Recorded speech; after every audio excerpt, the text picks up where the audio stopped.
All right, welcome back to the stream. Welcome back to another video. Today's gonna be a hot take. It's gonna be a hot take today on the video title. As you probably saw, I put Tesla is not a luxury car, and that's really just my PSA, so to speak. Let me check the okay, audio is good, perfect. So I'm just making a PSA out there, because I just want to set the correct expectations out there for Tesla, new Tesla owners, people that just bought a Tesla, and I try and tell everybody this the same thing.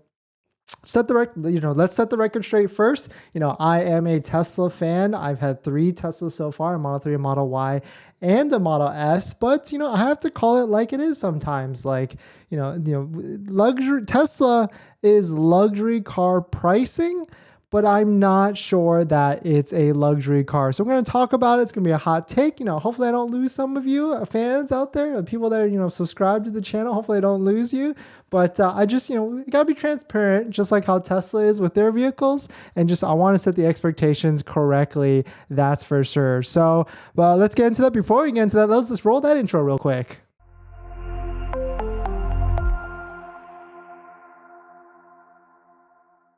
All right, so thanks for watching another video. Thanks for watching another stream. My name is Dennis, and I love talking about Tesla hacking, as I like to call it, but basically just getting the best deal on a Tesla at the best possible price, or just getting really good financing on your Tesla. So if you're interested in any of that, please hit that subscribe. We make 3 to 4 videos a day now regarding Tesla content, so definitely hit that subscribe if you are interested. So let's just get into it. This is this video is actually inspired by ChargeGo on Twitter, so shout out to ChargeGo group. Quote, "Are Teslas really luxury vehicles though? When I think of luxury, build quality is pretty important." And this is because Tesla has overcome, for the first time ever, BMW as the top luxury car brand in the US for 2022. So we'll dive into that probably into another video. But that's the question, right? Like, is Tesla a luxury car? And I don't think so, right? So I tell people that, Teslas are very expensive cars for what they are, especially if you look at the current price of the Model 3 long range, it's $58,000. The current Model Y is $66,000. There's a ton of options in that space that really could be luxury. Now, I'm sort of the same thing. When I think luxury quality, luxury build, and the suspension, even when you're driving around the city or on the highway. But the one thing Tesla is, for sure, Tesla is a technology car. You're paying high prices for the technology of the battery technology, but more importantly, the driver technology, the autopilot system, like going on the highway, throwing into autopilot and just sitting back and relaxing while you're driving on the highway it's something it's worth paying for. I tell people that if you drive on the highway a lot, you can easily get 50% of your time back, if not more, because you can just relax and think about whatever you want instead of driving. But the main thing on top of that is what, you're paying for luxury, or you're paying for technology, is the intuitiveness of the technology within the car system itself. So like just having this iPad in the middle of the screen and all the different things and all the software updates, because Tesla's always thinking ahead of what's the next thing, how do we make this better? And one really good example that I bring up almost every single time is like when you're in a normal car, right? You're on your phone.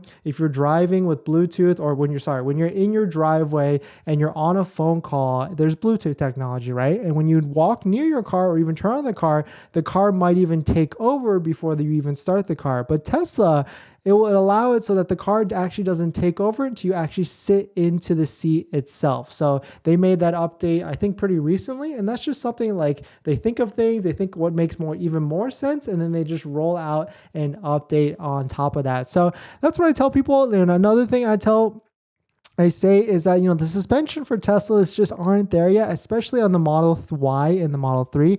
I personally think they're stiff, but maybe it's because they're more performance oriented, or they want, a crisper, solid, turning radius or turn handling or whatever. But it's definitely a little bit rough. Like I've had the Model 3 and the Model Y, and on the highway, it just didn't jive with my body for whatever reason. But moving to the Model S, that's a completely different story. With the air suspension, that really changes the game and also my perspective with Teslas in general. So, of course, it's easier said than done to be able to purchase a Model S. Like I barely afforded my Model S, to be quite honest. Model 3 and the Model Y is certainly more, easily more obtainable, but at the same time, it's also not. And so that got me thinking, right? Because the Model Y right now is $66,000. It's again, luxury car pricing, but I'm not sure if it's a luxury car in itself. So it got me thinking, like, what other vehicles are like in that price range as well? So I found out this article from TrueCar, and right here, like a 2023 Toyota Sequoia, which is brand new, which is probably, arguably more vehicle for your dollar for dollar, like MSRP $59,000, like that. Like, I'm not sure, like if I had both of these in front of me and I had to buy, what the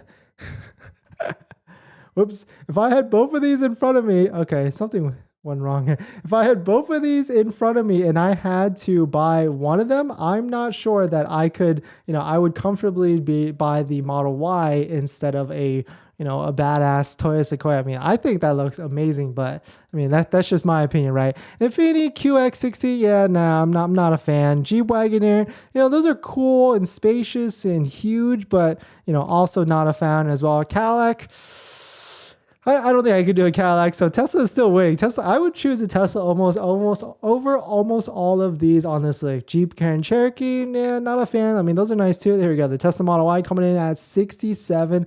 Acura MDX, I mean, $15,000 less for an Acura MDX versus if I was like really trying to, penny pinch, then maybe, because actually this is probably at the end of the day the same thing, because, if you're driving a good amount of miles and spending $2,000 to $3,000 in gas anyway, you're going to be about equal in 3 to 5 years at the end of the day. So, Suburban, no. Range Rover Defender, I didn't know that was actually in that same price range. Okay, so, I mean, that might be a good contender. GLE, not bad. I actually drove one of these before. It was okay. It didn't really wow me. It was kind of just like another SUV. So, not a fan. Kia EV6, I like the cousin of this a lot better in the Ioniq 5, because the Ioniq 5 has 3 years or 2 to 3 years of free charging with, and not as good charging network, Electrify America, but still 3 years of supercharging.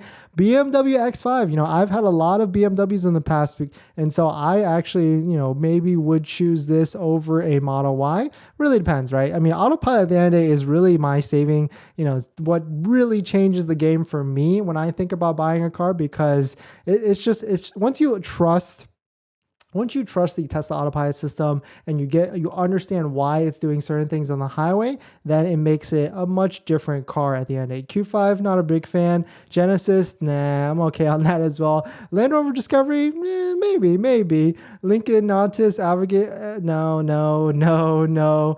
Definitely not a Nissan Armada. Volvo C Recharge, okay. So, what's interesting with this is that there's a lot of vehicles that are not necessarily in the luxury segment, but also in that 60 to 70K price range. So I'm wondering, like, is the definition of luxury or the definition of pricing is just a little bit different these days? But, definitely some interesting. But I just want to make this quick video. I still really like Teslas. I'm shopping and just trying to get another one at this moment to maybe complete sexy, Model S, 3, Y, and then X. So, at the end of the day, I just want to make this PSA just to set the expectation out there. I feel like a lot of people don't necessarily know what they're getting into. They're paying, this high price for a Tesla vehicle, and they expect a certain thing, but at the end of the day, I just want to make sure that, expectations are set, and Teslas is not an electric vehicle. All right, let's jump to some questions. Greg D, they have a rear-wheel drive silver with white seats. Kind of want to grab it and take the tax in, select the Model 3. Yeah, I mean, if you need a car and it's the right deal for you, and you got financing squared away and all that stuff, and you don't want to be patient, don't want to wait for that, what might happen in the next couple of weeks, then yeah, Might as well. Chewy to you, you're right. Tesla is not an electric car. It's a go-kart on steroids. Yeah, exactly. A technology go-kart on steroids that gets you A to B really, really fast. Alan Wong, I think the BMW X545 plug-in is worth it at MSRP 65,990, and you might get the $7,500 tax credit. Yeah, I mean, then you have to kind of play the options or do the calculations of gas versus electricity to see how much are you actually going to spend more over the lifetime of the vehicle. But thanks for watching this quick PSA video on how, I think Tesla vehicles, as good as they are and as many as I've had, but just want to set that expectation. Like, it's luxury car pricing, but it's not a luxury car. It's a technology car at the end of the day. But thanks for watching this video. Please check out the links below if you want to support the channel, including a Patreon link